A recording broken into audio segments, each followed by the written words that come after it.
आज हम करने जा रहे हैं न्यूमेरिकल्स करेंगे। जो मेन न्यूमेरिकल्स हैं इससे फर्स्ट यूनिट के, वो हैं about the density of unit cell. तो यूनिट सेल की हम डेंसिटी को कैसे न्यूमेरिकली मैथमेटिकली फाइंड आउट कर सकते हैं, तो उसके लिए एक फॉर्मूला हम देखेंगे। पहले उसका हम एक छोटा सा डेरिवेशन भी करेंगे। वैसे तो नोट्स में भी हो रहा है, बट वो थोड़ा सा, क्योंकि कुछ आप पिछले पेज पर या कुछ अगले पेज पे, तो कई बार बच्चे उसमें गड़बड़ कर देते हैं। और एक बार वो बोर्ड में एक ही बार आया है बट डेरिवेशन, बट आया है 2 नंबर में आया है, छोटा सा डेरिवेशन है, इसलिए मैंने उसको कंप्लीट यहाँ ब्लैक बोर्ड पे करके इसकी पिक ले ली है और तुम्हें मैं सेंड कर दूंगी। तो अगर नोट्स में से करने में कोई प्रॉब्लम आ रही है बेटा, तो उस डेरिवेशन को तुम ये ब्लैक बोर्ड पे जो क्लियर एक जगह लिखा हुआ है, तो वहाँ से भी कर सकते हो। और अब मैं तुम्हें इसे समझाऊँ, ठीक है। देखो बेटा, तो जब हम यूनिट सेल की डेंसिटी देखेंगे, डेंसिटी को ना रो से रिप्रेजेंट करते हैं। इससे रिप्रेजेंट करते हैं रो से। बेसिकली डेंसिटी क्या होती है? मास अपॉन वॉल्यूम होती है। देखो डेंसिटी क्या होती है? मास अपॉन वॉल्यूम। मतलब यूनिट सेल की डेंसिटी निकालने के लिए हमें यूनिट सेल का मास पता होना चाहिए और यूनिट सेल की वॉल्यूम पता होनी चाहिए, ठीक है। अब हम यूनिट सेल का मास कैसे निकालेंगे? देखो यूनिट सेल बेसिकली है क्या? जैसे मान लो मैं कहूँ कि कोई एफसीसी लैटिस है, तो एफसीसी अगर लैटिस कोई एलिमेंट बना रहा है, तो उसके एटम्स कहाँ कहाँ पर होंगे? 8 तो कॉर्नर्स पर होंगे और 6 होंगे फेस के सेंटर पर। और अगर हम कंट्रीब्यूशन से देखें, तो जो एक यूनिट सेल होता है एफसीसी का, उसमें हम 8 इंटू 1/8 करें प्लस 6 इंटू 1/2 करें, निकाले थे ना ऐसे हमने नंबर ऑफ एटम्स एफसीसी में भी। तो टोटल नंबर ऑफ एटम्स कितने निकल कर आए थे? 4। तो अब जब हम मास की बात करेंगे, तो उसमें 4 तो क्या है? एटम है भाई। मास मतलब टोटल भार कितना है यूनिट सेल, उस यूनिट सेल में जो एटम्स हैं। तो नंबर ऑफ एटम्स तो कितने हैं? 4। और एक एटम का कितना मास है? जो उस एटम का क्या होगा? देखो एटॉमिक मास होता है, जैसे मैंने तुम्हें 11th में भी बताया था बेटा, जैसे कार्बन का एटॉमिक मास हम क्या लेकर चलते हैं, मतलब क्या होता है? 12 ग्राम होता है। तो 12 ग्राम उसके एक एटम का मास तो नहीं होता। 12 ग्राम तो उसके 6.022 इंटू 10⁻23 एटम्स का मास होता है। तो हम एक एटम का मास वहाँ कार्बन का कैसे निकाल रहे थे कि उसकी एटॉमिक मास को एवोगैड्रो नंबर से डिवाइड कर देते हैं, है ना। कि हम 12 को डिवाइड अगर कर दें 6.022 इंटू 10⁻23 से, तो वो कार्बन के एक एटम का मास आ जाएगा इन ग्राम। ऐसे हमें किसी का भी अगर एक एटम का मास निकालना है इन ग्राम, तो हम उसके एटॉमिक मास को एवोगैड्रो नंबर से डिवाइड कर दें, तो उसके एक एटम का मास हो जाएगा। तो हम एक यूनिट सेल का मास कैसे निकाल सकते हैं कि उसमें टोटल कितने तो नंबर ऑफ एटम्स हैं। किसी भी यूनिट सेल का मास बेटा कैसे निकाल सकते हैं कि number of atoms in unit cell, जिसको हम Z से रिप्रेजेंट करेंगे। जैसे एफसीसी में Z की वैल्यू होती है 4, क्योंकि एक कॉर्नर की वजह से आता है, 3 फेस सेंटर्स की वजह से आता है, ठीक है। और एक एटम का मास से हम उसको मल्टीप्लाई कर देंगे, भाई 4 एटम है और एक एटम का मास इतना है, उससे हम गुना कर देंगे उसको, ठीक है। और एक एटम का मास कैसे निकालते हैं बेटा? मास ऑफ वन एटम कैसे निकालते हैं?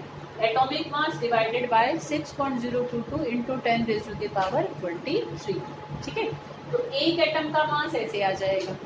तो पूरे टोटल यूनिट सेल का मास कैसे निकालेंगे कि number of atoms in unit cell represented by Z multiply by mass of one atom. और एक एटम का मास कैसे निकालते हैं? m/n0 करके। m मतलब एटॉमिक मास, n0 मतलब एवोगैड्रो नंबर, ठीक है, क्लियर। तो मास ऑफ यूनिट सेल कैसे निकल कर आएगा? Z into m into n0। हमने डिनोट कर लिया है नंबर ऑफ एटम्स को Z से, मास ऑफ वन एटम को मास, एटॉमिक मास को m से, जो कि तुम्हें लर्न रहता है जनरली बेटा, 20 तक लर्न रहते हैं। वैसे पर इस न्यूमेरिकल में गिवन ही होते हैं तुम्हें एटॉमिक मासेस, ठीक है। तो इसलिए ऐसे कोई प्रॉब्लम नहीं है। जैसे सोडियम का आ जाए तो 23 रखना है, ठीक है। और ऐसे ध्यान रखना है, अगर NaCl पर आ जाए तो सोडियम और क्लोरीन का ऐड करके हम m की वैल्यू रखेंगे, क्लियर। अभी वो चीज आगे भी समझाऊंगी, एक न्यूमेरिकल भी हम करके देखेंगे, ठीक है। n0 क्या है? एवोगैड्रो नंबर, ठीक है बेटा। तो एक यूनिट सेल का मास तो कैसे निकालेंगे? Z into m into n0। Simple से बात रखो, Z क्या है? Number of atoms in a unit cell, m उसका एटॉमिक मास, n0 है एवोगैड्रो नंबर।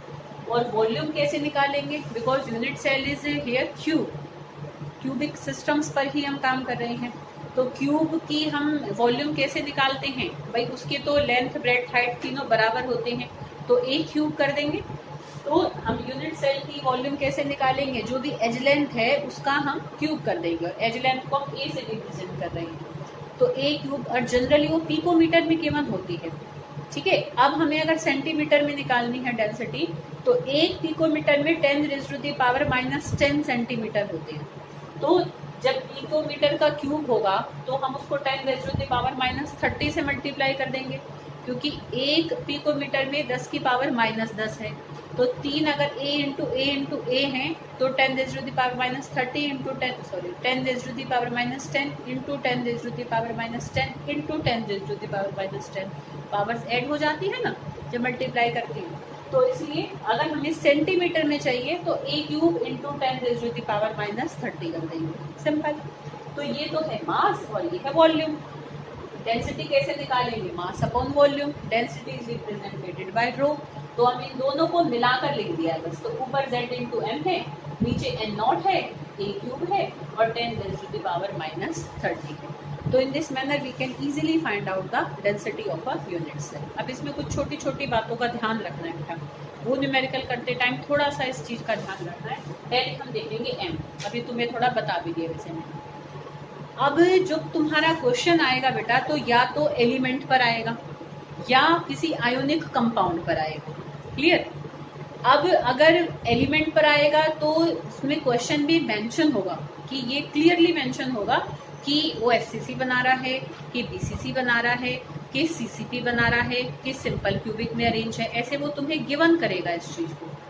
ठीक है बेटा, अरे बात समझ में। अगर किसी एलिमेंट पर क्वेश्चन आ रहा है, चलो पहले एम को देखेंगे, वो जो मैं बात कर रही हूँ वो जेड के लिए है, पहले एम को देखो।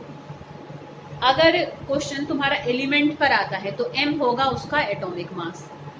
ठीक है, जैसे कि भाई मान लो सोडियम पर क्वेश्चन आया तो एम की वैल्यू क्या रखोगे, 23, गिवन भी होती है वैसे वो। ठीक है, तो अब देखो बेटा यहाँ पर इसलिए मैंने मेंशन भी कर दिया है कि अगर एलिमेंट पर क्वेश्चन है तो एम होगा एटॉमिक मास।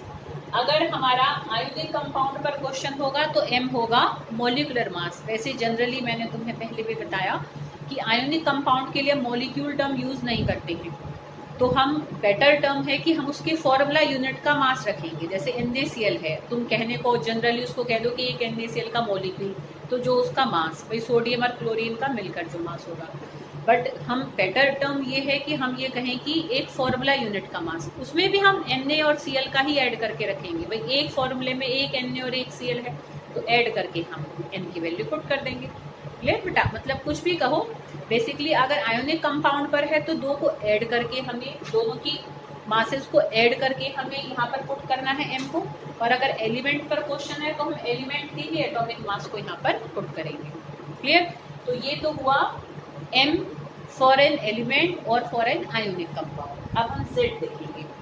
z भी बेसिकली वही एलिमेंट और कंपाउंड के लिए अलग अलग बात है। अगर एलिमेंट पर है तो वो मेंशन करेगा तुम्हें कि FCC लैटिस है, कि BCC है, CCP है या सिंपल क्यूबिक है। तो ऐसे ध्यान रखना बेटा कि अगर वो कहे FCC है, CCP है तो z की वैल्यू होगी 4, जो तुम्हें पहले निकाल के बता रखा है। अगर वो कहेगा BCC है तो z की वैल्यू होगी 2। देखो एक तो आ जाएगा कॉर्नर से और एक बॉडी के सेंटर में होता है। ठीक है, और अगर सिंपल क्यूबिक है तो सिंपल कॉर्नर्स पर ही पार्टिकल्स होते हैं, तो z की वैल्यू हम रखेंगे 1। तो ये मेंशन होगा तो z तुम्हें क्लियर यहाँ से पता लग जाएगा। और अगर क्वेश्चन आयोनिक कंपाउंड पर है तो वो ये मेंशन करेगा कि जो 4 स्ट्रक्चर्स हमने करे हैं उन्हीं पर ही क्वेश्चन आएगा। कि वो कहेगा कि NaCl टाइप स्ट्रक्चर है, कि ZnS टाइप स्ट्रक्चर है, कि कैल्शियम फ्लोराइड टाइप स्ट्रक्चर है, सीजियम क्लोराइड टाइप स्ट्रक्चर है, ऐसे वो मेंशन करेगा। ठीक है बेटा, तो NaCl, ZnS, CF2, ध्यान करो हमने सबके लिए क्या निकाले थे, total number of formula units निकाले थे, सारे स्ट्रक्चर्स में निकाले थे। तो इन तीनों ही स्ट्रक्चर में z की वैल्यू 4 आई थी। तो अगर इन तीनों में से कोई टाइप है तो z की वैल्यू 4 होगी। अगर सीजियम क्लोराइड टाइप है तो z की वैल्यू 1 होगी, क्योंकि एक सीजियम आयन और एक क्लोराइड मिलकर एक सीजियम क्लोराइड फॉर्मूला यूनिट बनाते हैं।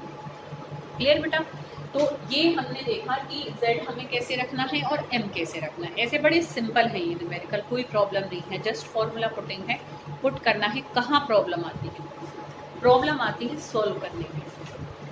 ठीक है, अगर तुम्हारी मतलब जैसे मैथ्स बहुत फास्ट है, फटाफट से कैलकुलेशन करते हो, मतलब मेरे से नहीं होती वो चीज़, मैं मेडिकल बैकग्राउंड से हूँ तो इतनी जल्दी से नहीं हो पाती है मेरे से कैलकुलेशन।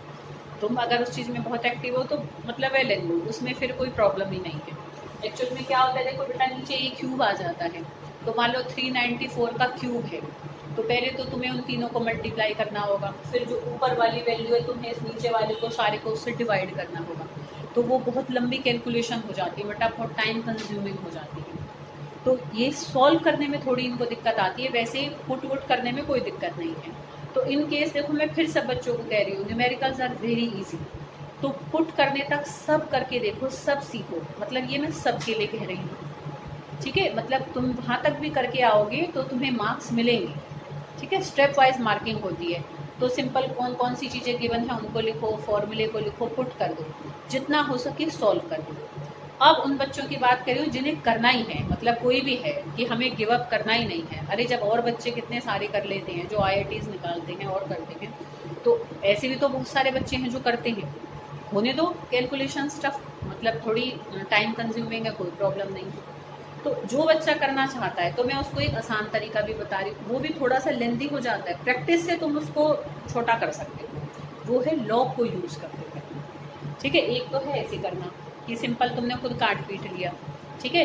बट अगर तुम्हें अगर ऐसे मतलब उसको कैलकुलेट करने में बहुत ज़्यादा टाइम लग रहा है तो you can use log here, क्योंकि लॉग में मल्टीप्लाई करने वाली चीज़ ऐड हो जाएंगी और डिवाइड होने वाली चीज़ क्या हो जाएंगी, सब्ट्रैक्ट हो जाएंगी, और जो कोई पावर है वो आगे आ जाएगी, तो वो जस्ट सिंपल से एक मल्टीप्लिकेशन हो जाएगी, ठीक है। तो मैं लॉग अप्लाई करके पूरा न्यूमेरिकल तुम्हें यहाँ करके दिखाऊंगी, ठीक है। तुम्हें कोई कंफ्यूजन है तो उस वीडियो को बारी बारी देखकर तुम वहाँ से देख सकते हो, पर मैं फिर कह रही हूँ बेटा, जब लॉग अप्लाई करके करते हैं तो बच्चा कोई ना कोई स्टेप बीच में जरूर गलत करता है, क्योंकि ये हर साल की बात है। देखो सब तो कभी भी नहीं करते हैं, तो चाहे प्राइवेट स्कूल था चाहे गवर्नमेंट है, पर हाँ कोई चाहे प्राइवेट है चाहे गवर्नमेंट है, कुछ बच्चे जरूर करते हैं। तो जो तुम में से वो कुछ बच्चे हैं, ठीक है, तो तुमसे भी मतलब बहुत रेयर होगा कि पहली बार में तुम्हारा आंसर सही आएगा, आंसर तो गलत आएगा पहली बार में, क्योंकि लॉग जब इतना लंबा हमें इतनी सारी चीज़ें अप्लाई करनी होती हैं तो कहीं ना कहीं हम कुछ छोटी मोटी मिस्टेक कर जाते हैं। पेशेंस लूज नहीं करना है, दोबारा से देखो कि कहाँ गलती हुई है। तुम्हें गलती नहीं मिल रही तो उस न्यूमेरिकल को थोड़ा साफ करना, पिक भेज दो मेरे पास, मैं गलती ढूंढ के तुम्हें बताऊंगा। एक न्यूमेरिकल तुम्हारा सही होती, तुम्हारा कॉन्फिडेंस बनेगा, फिर ऐसे ही लॉग अप्लाई करके 4-5 कर लेना, उससे एकदम कॉन्फिडेंस आ जाएगा पूरा, फिर फटाफट, ठीक है। और मतलब तुम लेके जा सकते हो उसको, क्या कहते हैं, लॉग टेबल के लिए तुम्हें मैंने पहले भी बोल रखा है, तो उससे कोई दिक्कत नहीं होगी, तुम बोर्ड में भी कर सकते हो।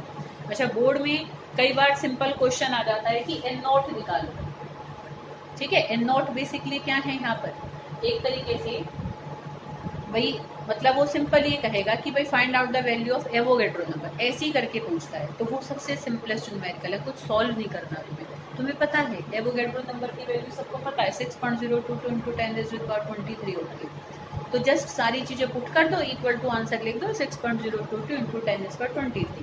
तो ऐसा आ जाए तो मत छोड़ना, बहुत बार आया हुआ है ऐसा, तो प्लीज़ इस बात का ध्यान रखना, इसको तो बिल्कुल मत छोड़ देना, ठीक है।